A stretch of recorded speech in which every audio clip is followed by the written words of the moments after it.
Hello everyone, I am Matthew Somerville and I will be the Master of Ceremonies for today's Zen Garden activity. This event was created by a team of student interns from Nikkei Culture Society, or NCS. For those who do not know, Nikkei Culture Society is a non-profit organization that aims to promote and develop Japanese Canadian culture and community in southern Alberta.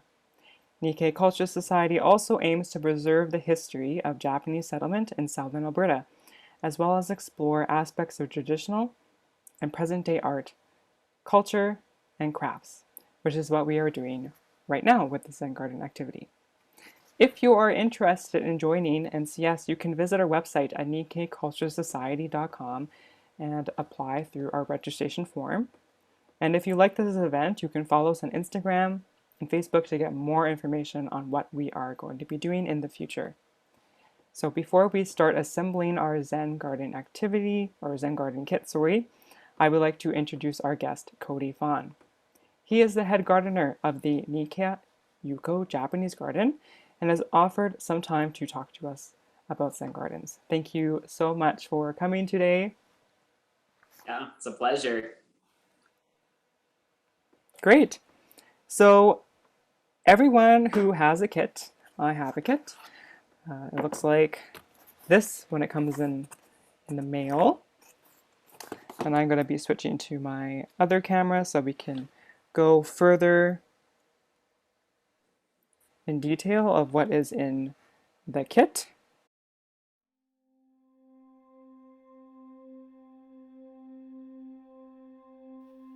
Before I start the Zen Garden Q&A with Cody Fong, I would like to tell you about the kit. So when you get the kit, it'll come in a box. Everything will be packaged, so please make sure to unpackage it before you start.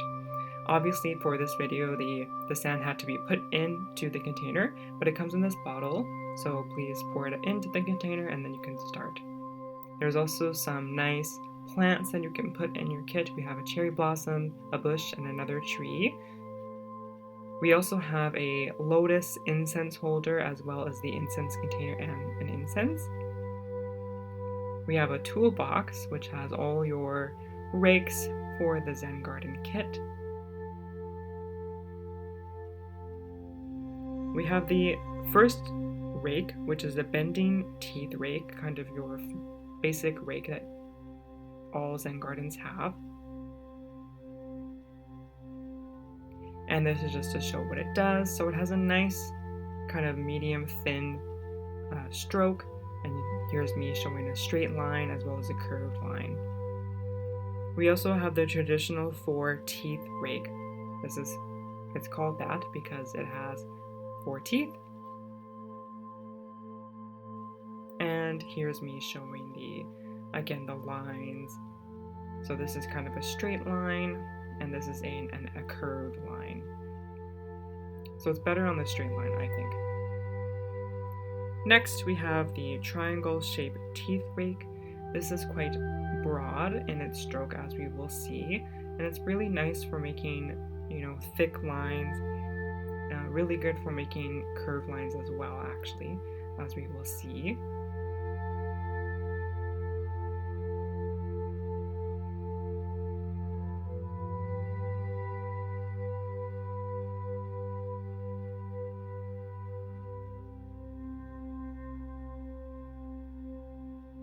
So next we have the spinning rake circular design rake, and this is my favorite just because I like making circles.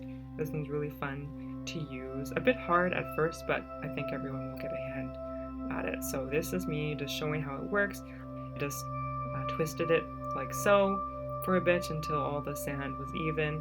It's good to lightly put pressure off as you go. This was a tip from Cody Fong. And here's me using the other tool. So this is a kind of an erasing rake. It's called the pushing sand rake, and you just kind of push the sand and you can erase designs. It's kind of easy for circles because they're broad, but if you have more intricate designs, it might be a little bit hard to erase. So you might need to try something else. But as you can see, it's doing pretty good. Sometimes I can also just shake the container, kind of like an Etch-a-Sketch, it works just the same. But that's more if you want to start over.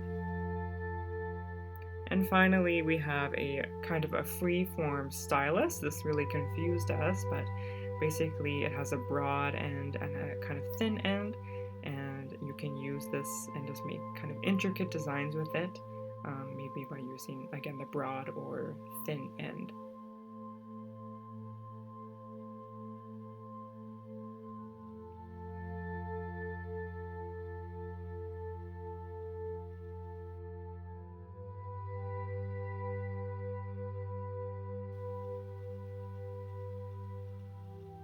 So here's me showing kind of the stylus. I'm using the thin end first, and you can see it's making the small indents into the sand.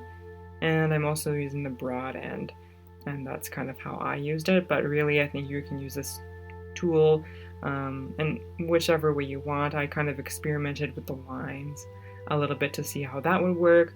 This one's kind of fun for getting into small spaces, I think, in your Zen Garden Kit. So if you're having trouble using other rakes, this might be the rake to use. And finally, we also have our figurines. We have a monk, we have a lantern, pagoda, log, little turtle, water basin, a bridge, and also some fish. So I think this kit came pretty well prepared. While we're doing the Zen Garden Kit, we have some questions for our esteemed guest who knows way more about Zen Gardens than me. I know nothing, so I guess it's not that hard. So our first question, I guess, is more about your background as the head gardener of the Nikka Yuko Garden. So I was wondering, like, how long you've been working at that area, or maybe just as a gardener in general. Yeah, so I've worked there for the last 15 years. I started when I was in university, just working summers, doing grounds, just mowing and picking weeds, and actually raking the dry garden. That was one of my first duties I had to do. And then, yeah, just through the years, I learned how to prune everything, started to really research and understand the design principles behind Japanese gardens. And now I am have finally moved up to be the foreman of the Japanese garden. So that's kind of my very brief history. Wow, that's really cool. Yeah, I think it's really interesting that you are a university student. I'm guessing at Lethbridge. And then you just worked at the garden. There is a lot of students that work at the garden, but Yes. it's really cool to see that you've kind of progressed and became the head gardener. That's Yeah, I really kind of cool. just fell in love with the place and ended up just not leaving. Yes. Yeah, for those who haven't been to the Nikka Yuko Garden, definitely suggest it. There's a lot of fun activities that they have, and they're kind of expanding with the culture center, which is amazing. Unfortunately, I'm in Victoria, BC right now, but if I ever am in Lethbridge, I would like to visit there. So there's a lot of packaging in here, which is good. So if you do buy your Zen Garden, it will not break, which is good. But it is a bit hard. So if you have scissors, I have some here. I'm just going to take the tape off here. And oh, this is nice. I'm pretty sure this is authentic, hey? I know this is at the garden. Yeah, so it would be a certain type of pagoda. That one is interesting because it does look like it has maybe a chamber underneath where you would actually maybe have a fire. It's definitely a design I haven't seen before, but it is pretty cool. Hmm. Some kind of pagoda. Cool, a pagoda. Yeah. That's good. Okay. And then this looks like, oh, they have a turtle. Sorry, I'm having really a lot of fun with this. I hope everyone at home is having fun too with their Zen Garden kit. If I can just get it open, that would be nice. Okay. So we have a, I'm not too sure what this is. This looks like a washing center, I'm guessing. So I know at like gardens in Japan, you would have a place to maybe sanitize your hands. That could be this, but I'm not too certain. Yeah, it is. It is. It does look like a water basin. So a lot of the time, that's where you would. It's kind of like where you would purify your hands. You would wash them before going into maybe like a tea ceremony, something like that. That's very formalized. Okay. Yes, if you ever go to Japan, there might be some places actually in Canada that you might have these. There are instructions how to wash your hands properly, um, and it's a really interesting experience. So we also have a log, which is, I guess, essential to a garden. And we have I'm not, is this a different type of pagoda or is this like a lantern? Yeah, so that would be a lantern. It does look like a rustic lantern. So you Yes. kind of the center that is it's pretty much a stone that's been cut. And actually, funny enough, I have one that's like was made by like a friend of mine, and you can see these are all just like pre-cut. He drilled a hole in the center, but you can do that for a full-sized lantern, and we actually did do that in our garden. Oh, okay. Great. Yeah. That's cool. And of course, we also have a turtle, which is kind of nice. Yeah. So I know there's like fish and turtle here, but I was wondering, does the garden have any animals? Yeah, so we don't have fish, just because we do empty our pond every winter, just so we don't get frost cracks and things heaving. We used to have turtles. They used to sun themselves on one of our flat stones. We don't anymore, unfortunately, but we have a fox that runs around in the winter. We've had mink and different little things like that that'll run around. But it is less and less. With us having a winter light festival, there's just more activity in the garden, so it's not a very Mm-hmm. peaceful place for animals. So they just don't really hang out in there anymore. And obviously, lots of birds and very normal, natural things to see outside. Yeah. Have there any, because I know Lethbridge is known for having a lot of deer. Have any deer try to enter the garden? Yes, yeah. So that used to be a constant battle. Um, when Henderson Lake would freeze, they would walk across and then straight to the garden, and they would ruin pines and different shrubs. So now we actually do have to fence everything just to keep them out, and it has helped a lot. So the last 5 years, we haven't had any deer inside the garden. Good to know. That's Yeah, kind of funny. I would really have good. loved to see that. We have a Zen garden here. The reason we're doing Zen gardens is because there has been a lot of stress currently with the pandemic and other things. So we wanted something to do that kind of helped create peace. So, and we're doing this through a Zen garden. But I was wondering, like, what do you think makes a Zen garden different from other types of gardens? Okay. So the Zen or the dry garden is the biggest distinguishing feature is it's dry. So um, it's to kind of replace having no water in certain areas. So when these came about in Japan, you weren't able to just like get water from wherever and just run it into say your yard or anything like that.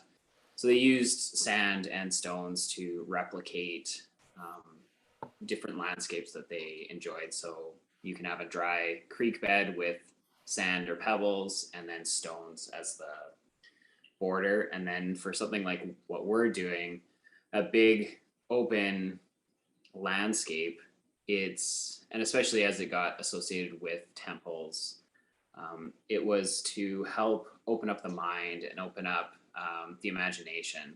So you would sit there and contemplate what this landscape could be. So I know there can be a lot of misinterpretations of the general public where they would think that you'd have monks like your little figurine, and they would just sit there and they would meditate, and that's not actually what they would do.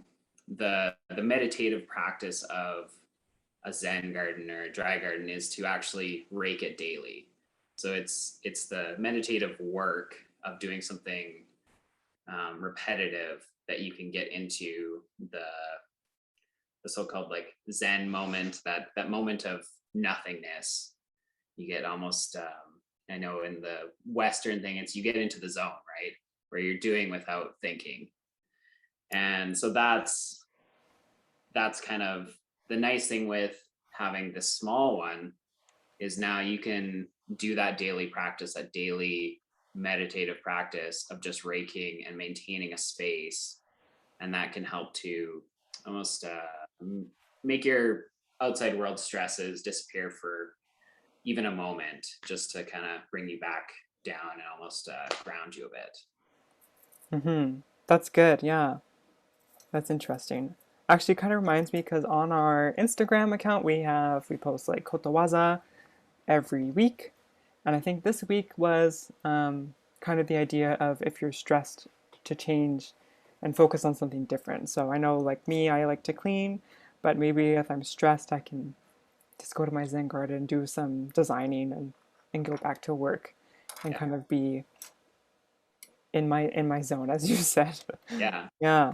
It's nice for something like this because it's as adults we lose a little bit of that sense of play. Like, so Mm-hmm. if you're a kid, you'd have your sandbox, you'd have all that stuff, and you could just imagine different scenarios and play it out. And for us, this is honestly a great excuse to do the same thing. So even with all the figurines they gave you, you can imagine your fish going through the water. You can imagine the turtle, your monk sitting there, and just the different placements, and really imagine almost like a make believe space for yourself, which is something we don't do very often. So I think the Nikka Yuko Garden has like a rock kind of based Zen garden, not sand. Is that correct? Yeah, it's a bigger green. So yeah, it'd be closer to more like a gravel. Uh, Something like this that we have in the kit is it's just so fine. Obviously, wind in southern Alberta would make it so it'd be a bear garden Yep. pretty safe. So having a, a bigger gravel just helps everything stay in place when we do a design, and it's just more in keeping with our kind of natural landscape anyway. Um, but yeah, it really depends where you would even be in Japan, how they would have their sand. They'll all be kind of different coarseness or different types of obviously broken down stones. And it depends what design they're doing. If you think of like the Silver Pavilion in Kyoto with their famous mounded cone for Mount Fuji, theirs is it's a little bit finer, but only be so that they can actually pack it.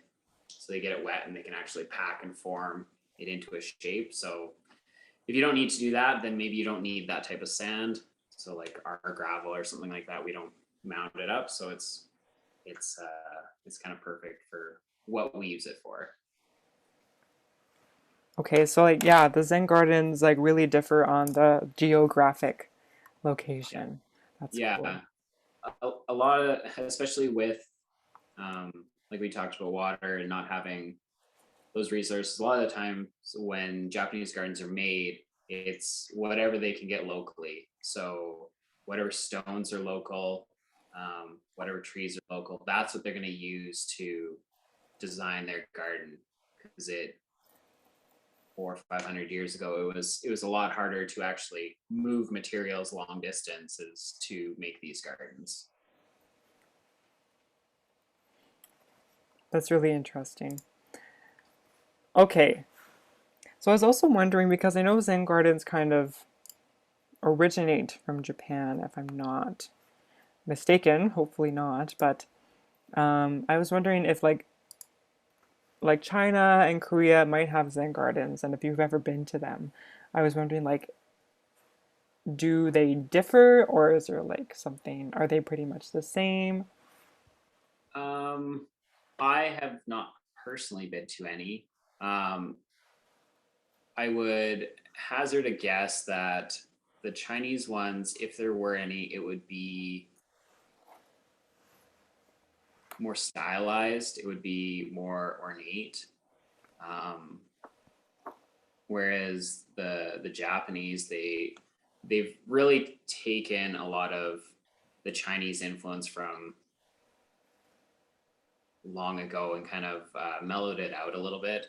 So that's like even say like the red bridges. Hmm. And I've started with those, and now those are slowly fading away, where they no longer will repaint a lot of them, and now they're just natural. So they've kind of done the same, I would assume, with kind of their dry gardens, and they are more taking you to the atmosphere and the locations that they would see. Um, and so, and China, they kind of would do the same thing, but um, they have a lot of the mountainscapes where they would have very tall, those very famous tall spired mountains, almost Mm. not quite like Avatar ones, but like you'd get those very almost wood block painting type of mountains, and they get that type of um, rocks that they would have in any of their dry or mosaic landscapes. Um, I have been to a couple Chinese gardens, and they use, yeah, they just have, I don't know if you've seen the like mosaic pebble landscapes that they do, and all their walkways are pretty much works of art, and they'll have either like lotus all made up of pebbles as you're walking over the pathway. So they really enjoy that artwork that is more yeah, it's more ornate, like they're going Hmm. for um, kind of a spectacle more than like the natural landscape, I guess. Yeah, good to know. Okay, yeah. Because I know like I've been to the Japanese garden in at UBC, the Yeah. Nitobe Garden.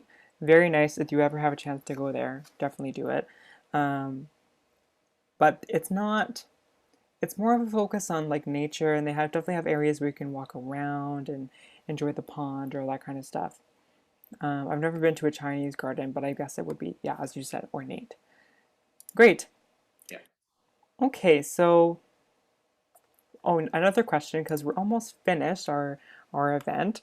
I was wondering like how you manage the a Zen garden, or maybe for this like just a desktop Zen garden.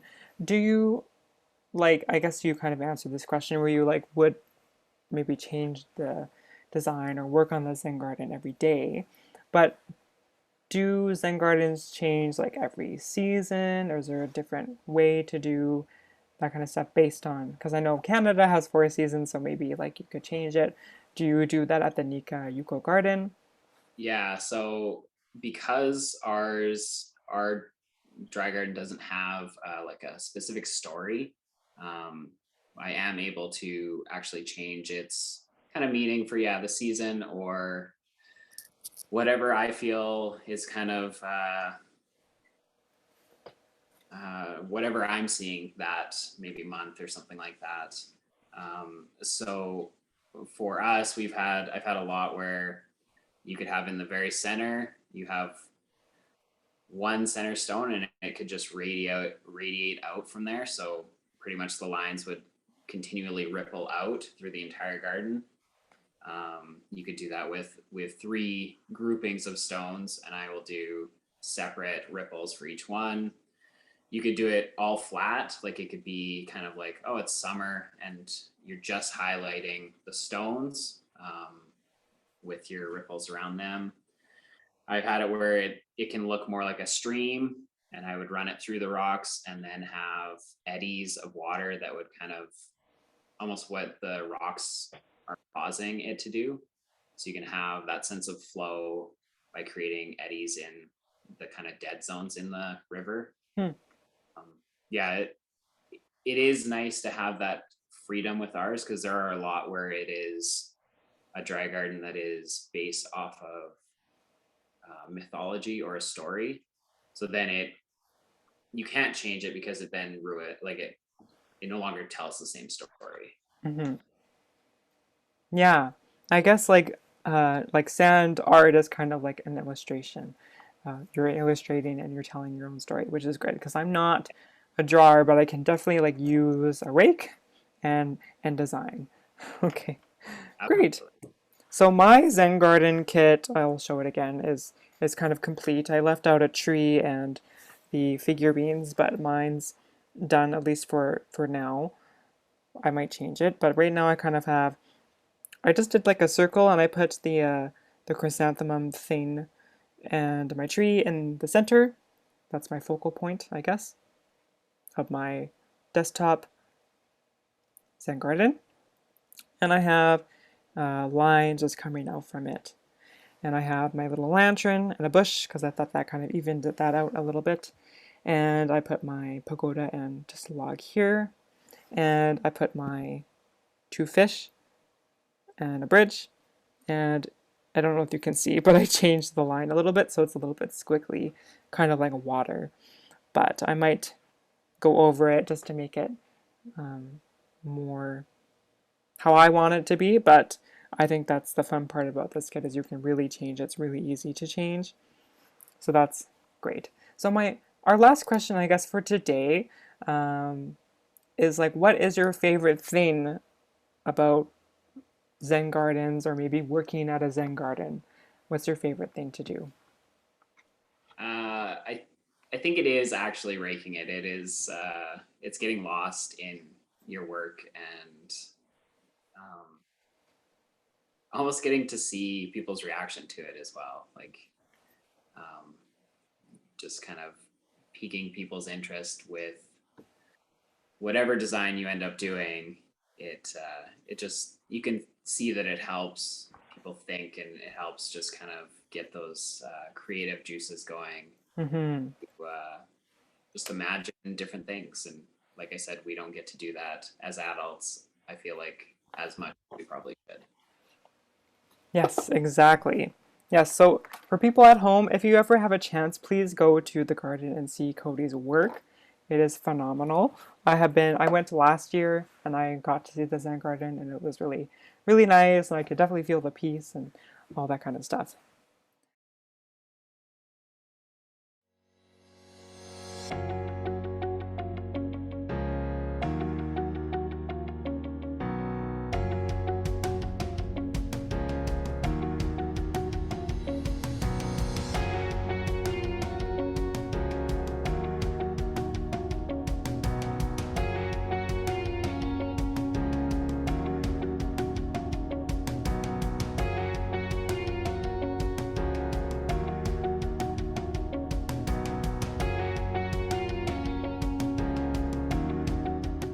End the event. So yeah, what a Zen station. That was just my joke. Yeah, I hope everyone enjoyed it creating uh, their Zen garden. And yeah, I can definitely feel the peace with mine. I just like looking at the sand. It kind of reminds me of going at a beach or ocean, which I quite like to do. Yeah, so I would like to just say some acknowledgments before we end. So yeah, first of all, thank you, Cody, for being such a wonderful guest and answering all my questions. I definitely learned a lot more about Zen Gardens. Um, and yeah, I hope they help everyone make a better Zen garden. Definitely, if I didn't have any knowledge, my like sand work would not have been useful, and I definitely would not know about the rake. So thank you so much for that insight. Um, and I would also like to thank the Nikkei Cultural Society Board of Directors for providing feedback on this event, as well as to Donna and Jonathan, who are our student intern kind of supervisors, as well as the students or my co-workers for working behind the scenes to create this event and to look at the kits and all that kind of stuff. We wouldn't have been able to do this event without any of you. So thank you so much.